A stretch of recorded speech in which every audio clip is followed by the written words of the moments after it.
मला एक प्रश्न विचारायचा आहे आणि हा प्रश्न मी तुम्हाला विचारत नाही. हा प्रश्न मी त्या माणसाला विचारतो जो हा व्हिडिओ एकट्याने बघत आहे. सकाळ होते, उठतो, चहा होतो, दिवस जातो, रात्र होते, झोपतो आणि मध्ये तुम्ही कुठे असता? असं वाटतं का की दिवस येतात पण तुम्हाला त्यात नसल्यासारखं वाटतं? की सगळं ठीक आहे बाहेरून पण आत काहीतरी खूप जड आहे असं वाटतं? किंवा तुम्ही हसता पण त्या हसण्यात तुम्ही नसता? आणि जर या 3 गोष्टींपैकी एक तरी तुम्हाला ओळखीची वाटली तर हा व्हिडिओ तुमच्यासाठी आहे. आज या व्हिडिओमध्ये मी तुम्हाला 4 गोष्टी सांगणार आहे. 1. नैराश्य म्हणजे नक्की काय आणि काय नसतं. 2. 7 खुणा ज्या तुम्ही किंवा तुमचे जवळचे कुणी अनुभवत असतील. 3. नैराश्य का येतं आणि हे तुमची चूक नाही. आणि शेवटी 4. 5 गोष्टी आज रात्री करता येतील कुठल्याही डॉक्टरशिवाय. शेवटपर्यंत राहा, कारण शेवटची गोष्ट सगळ्यात महत्त्वाची असेल. पहिली गोष्ट मला सांगायची आहे ती ही, नैराश्याबद्दल आपल्या समाजात खूपच गैरसमज आहेत आणि ते गैरसमज माणसाला मदत मागण्यापासून थांबवतात. लोक म्हणतात नैराश्य म्हणजे मानसिक कमजोरी. हे खोटं आहे, साफ खोटं आहे. नैराश्य म्हणजे कमजोरी नाही. नैराश्य म्हणजे मेंदूला एक आजार आहे. जसा हृदयाला होतो, जसा किडनीला होतो, तसाच मेंदूला होतो. आणि हे ऐका, इंडियामध्ये 5,60,00,000 माणसे आत्ता डिप्रेशनसोबत जगत आहेत. जगात सगळ्यात जास्त. आणि त्यातील 9 मधले 8 कधीच कुणाला सांगत नाही. लोक म्हणतात थोडा पॉझिटिव्ह विचार केलास की बरा होशील. तुम्ही कधी मधुमेहाच्या रुग्णाला सांगता का साखरेचा कमी विचार कर, बरा होशील? नाही सांगत ना. मग नैराश्यात पॉझिटिव्ह विचार कर का सांगता? आणि काही दुसरे लोक म्हणतात इतरांकडे बघा, त्यांना किती त्रास होतो. दुसऱ्यांचं दुखणं तुमचं दुखणं कमी करत नाही. 2 माणसांना एकाच वेळी दुःख होऊ शकतं. तुमचं दुखणं खरं आहे, त्याला कंपॅरिझन नाही. आणि सगळ्यात मोठा आणि डेंजरस गैरसमज, नैराश्य म्हणजे वेडं होणं. नाही, नैराश्य असलेला माणूस वेडा नसतो. तो थकलेला असतो, तो एकटा असतो, तो आतून खूप लढत असतो. फक्त ते बाहेर दिसत नाही. मग नैराश्य म्हणजे नक्की काय? मी तुम्हाला 3 गोष्टी सांगतो आणि या 3 गोष्टी तुम्ही कधी ना कधी अनुभवल्या असतील. नैराश्य म्हणजे दुःख नाही. दुःखाला किमान अश्रू असतात. नैराश्यात अश्रूही आटतात. आत काहीतरी जड असतं, पण ते काय आहे हे नक्की सांगता येत नाही. दुसरी गोष्ट, नैराश्य म्हणजे थकवा नाही. नैराश्य म्हणजे झोप घेतली, विश्रांती घेतली, सुट्टी घेतली तरीही थकलेलं असणं. कारण तो थकवा शरीराचा नसतो, तो थकवा आत्म्याचा असतो. तिसरी गोष्ट, नैराश्य म्हणजे रंग जाणं. जे आधी आवडायचं ते आता आवडतच नाही. जे आधी हसवायचं ते आता रिकामं वाटतं. जी माणसे आधी जवळची वाटायची ते आता खूप दूरची वाटतात. मला 2 व्यक्तींची गोष्ट सांगायची आहे. मी त्यांचं नाव घेणार नाही, कारण तुमच्यापैकी कुणीही ती व्यक्ती असू शकते. गोष्ट पहिली, इंजिनियर जो कामावर असताना फक्त हसायचा. एक इंजिनियर होता, 32 वर्षांचा, IT कंपनीत चांगली नोकरी, घरी आई बाबा, मित्र होते, कुणालाही वाटलं नसतं.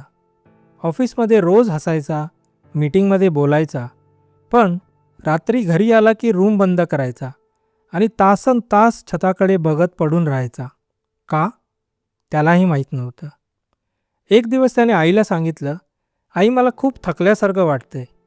आई म्हणाली, झोप घे, बरं वाटेल. त्याने झोपण्याचा प्रयत्न केला, पण त्याला झोपेतही आराम नव्हता. 6 महिने असंच चाललं, एकट्याने.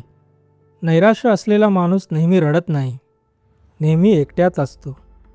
कधी कधी तो सगळ्यात जास्त हसणारा असतो, पण आतून पोखरलेला.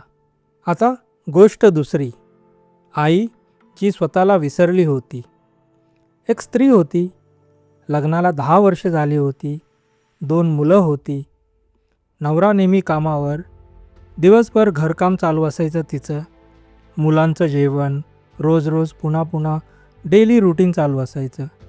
एक दिवस मुलाने विचारलं, आई तुला काय आवडतं? ती थांबली, विचार केला आणि तिला उत्तर सापडलं नाही. तिला माहीतच नव्हतं की आता तिला काय आवडतं. एका रात्री जेव्हा सगळे झोपले, ती स्वयंपाकघरात बसली आणि शांतपणे रडली. का रडतं हे तिला माहीत नव्हतं, पण रडणं थांबत नव्हतं. नैराश्य म्हणजे फक्त दुःख नाही. नैराश्य म्हणजे स्वतःला हरवणं, आतून रिकामं होणं आणि त्याच रिकाम्या जागी एक जडपणा येऊन बसणं. आता मी तुम्हाला काही नंबर सांगतो, पण हे नंबर्स ऐकताना एक गोष्ट लक्षात ठेवा. प्रत्येक नंबर म्हणजे कोणीतरी एक व्यक्ती आहे, कोणीतरी एक माणूस आहे आपल्यासारखाच. इंडियामध्ये 5,60,00,000 माणसे डिप्रेशनसोबत जगतात. जगात सर्वात जास्त. महाराष्ट्रात 40 लाखांपेक्षा जास्त. हे न्यूझीलंडच्या संपूर्ण लोकसंख्येपेक्षा अधिक आहे. फक्त 10 पैकी 1 व्यक्ती कधीतरी ट्रीटमेंट घेते. बाकी 9 एकट्याने झेलतात. 80% माणसं कुणाला सांगतच नाहीत. कुटुंबाला नाही, मित्राला नाही, डॉक्टरला नाही. पहिलं लक्षण दिसल्यापासून ट्रीटमेंट मिळेपर्यंत सरासरी 7 ते 11 वर्ष जातात. महिलांना पुरुषांपेक्षा दुप्पट डिप्रेशन होते, पण मदत मागण्याची शक्यता फक्त अर्धी. 15 ते 29 वयोगटातील मृत्यूचे पहिले कारण आत्महत्या आणि त्यामागे डिप्रेशन. हा शेवटचा आकडा मला स्वतःलाही अस्वस्थ करतो. 15 ते 29 वयाचा तरुण, सगळं आयुष्य पुढं आहे आणि डिप्रेशनच्या कारणामुळे तो इथे नाही. आपण वेळीच बोललेलो नाही म्हणून हा व्हिडिओ आहे. म्हणून मन मोकळं आहे बोलायला. नैराश्य आलंय हे कसं ओळखायचं? मी 7 खुणा सांगतो. यातली एक तरी तुमची असेल किंवा तुमच्या जवळच्या कुणाची. पहिली, सकाळी अंथरूण सोडणं म्हणजे डोंगर चढण्यासारखं वाटतं. उठायचं आहे पण उठता येत नाही. कारणच नाही, फक्त जड वाटतंय. दुसरी, जे आधी आवडायचं आता त्यात काहीच वाटत नाही. गाणी, मित्र, खाणं, फिरणं सगळंच निर्जीव. तिसरी, एकटं राहायचं असतं पण एकटं राहिले की आणखी वाईट वाटतं. माणसांमध्ये गेले की खूप थकतो. दोन्हीकडेही ताप. चौथी, झोप नाही किंवा झोपच सुटत नाही. रात्री जागा असणं आणि विचार थांबत नाहीत. कसले विचार? गेलेल्या गोष्टींचे, चुकांचे, भविष्याच्या भीतीचे. पाचवी, या सगळ्यात महत्त्वाची खूण, मी उपयोगाचा नाही, माझ्यामुळे सगळ्यांना त्रास आहे, मी नसलो तरी चालेल, हे विचार येतात. हे विचार खोटे आहेत, अगदी खोटे आहेत. नैराश्य हे विचार पाठवते, तुमचं मन नाही. हे विचार जर आले, लगेच कुणाला सांगा, लगेचच. सहावी, एकाग्रता नाही, साधं काम विसरतो, वाचलेलं आठवत नाही, बोललेलं आठवत नाही, डोक्यात धुकं असल्यासारखं. सातवी, आणि या सगळ्यातली जड खूण, मला काहीच वाटत नाही. दुःख नाही, आनंद नाही, राग नाही, प्रेम नाही, फक्त एक मोठी शांतता. पण ती शांतता सुखाची नाही, ती शांतता रिकामेपणाची आहे. लोक विचारतात, मलाच का झालं? हा प्रश्न खूप महत्त्वाचा आहे, कारण उत्तर ऐकलं की मग स्वतःवरचा राग थोडा कमी होतो. 1. मेंदूची केमिस्ट्री, सेरोटोनिन, डोपामाइन हे कमी होतात. हे तुमच्या हातात नाही. ब्लड प्रेशर जसं तुमच्या हातात नसतं तसंच हे पण नाही. 2. मोठ्या घटना, जवळच्या माणसांचं जाणं, नोकरी जाणं, डिवोर्स, ट्रॉमा. मेंदू या दुखण्यातून बाहेर पडू शकत नाही एकट्याने. 3. खूप दिवस खूप काही सोसणं, एकट्याने गप्प बसून. एक दिवस माणूस भरतो, आज जागाच उरत नाही. 4. अनुवंश. घरात कुणाला असेल तर होण्याची शक्यता जास्त, हे पण तुमच्या हातात नसतं. कारण काहीही असो, नैराश्य येणं तुमचा दोष नाही, नैराश्य असणं तुमची कमजोरी नाही. ज्याला डायबिटीज आहे त्याला दोष देत नाहीत आपण, ज्याला कॅन्सर आहे त्यालाही दोष देत नाहीत आपण, मग ज्याला डिप्रेशन आहे त्याला का दोष द्यायचा. आता मी 5 गोष्टी सांगतो, यातली एकही मोठी नाही, कारण नैराश्यात मोठ्या गोष्टी जड असतात, लहान गोष्टींनी सुरुवात होते. 1. नाव द्या. स्वतःला सांगा, मला नैराश्य आहे. हे कठीण वाटतं, पण ज्या गोष्टीला आपण नाव देतो ती थोडी कमी भयंकर होते. 2. एका व्यक्तीला सांगा, स्त्री किंवा पुरुष कोणालाही, एकाच फक्त, जो जज करणार नाही. त्याला फक्त एवढंच सांगा, मला खूप जड वाटतंय, बोलायचं आहे. बाकी नंतर एवढेच पुरे.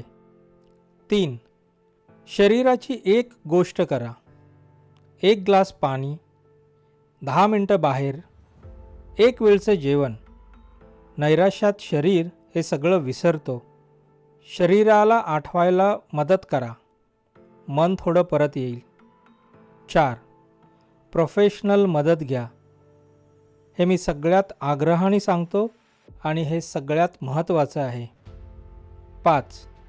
फक्त आजचा विचार करा, उद्याचा नाही, पुढच्या महिन्याचा नाही. आज मी श्वास घेतला, हे पुरेसं आहे. उद्याचं बघू. शेवटी मला एकच गोष्ट सांगायची आहे, जी तुम्हाला कुणी सांगितली नसेल. नैराश्यात असताना जगणं हे ऑर्डिनरी नाही. प्रत्येक दिवस उठणं ही लढाई आहे. तुम्ही ती लढाई लढत आहात, एकट्याने, गप्प आणि कुणालाही दिसत नाही. पण आता आपण सगळ्यांनी मिळून ती बघूया. आणि लाखो लोक आहेत जे हे समजतात, कारण ते पण तिथून गेले आहेत. आणि शेवटी तुमच्या मोटिवेशनसाठी, नैराश्य म्हणजे रात्र आहे, पण रात्र कायमची नसते. पहाट होते, नेहमीच होते. फक्त ती दिसेपर्यंत थांबावं लागतं, आणि थांबायला कोणीतरी सोबत असावं लागतं. मन मोकळं यूट्यूब चॅनल ती सोबत बनण्यासाठी आहे, दर आठवड्याला तुमच्यासाठी. जर आज हा व्हिडिओ बघताना डोळे ओले झाले असतील ते ठीक आहे. ते अश्रू म्हणजे तुम्हाला अजूनही जगायचं आहे, चांगलं जगायचं आहे, आणि ते शक्यही आहे. मी खात्रीने सांगतो. पुढच्या आठवड्यातला व्हिडिओ अँक्झायटी म्हणून सबस्क्राईब करा, बेल आयकन दाबा आणि कमेंटमध्ये फक्त एवढंच सांगा, आज मी ठीक आहे. थँक्यू.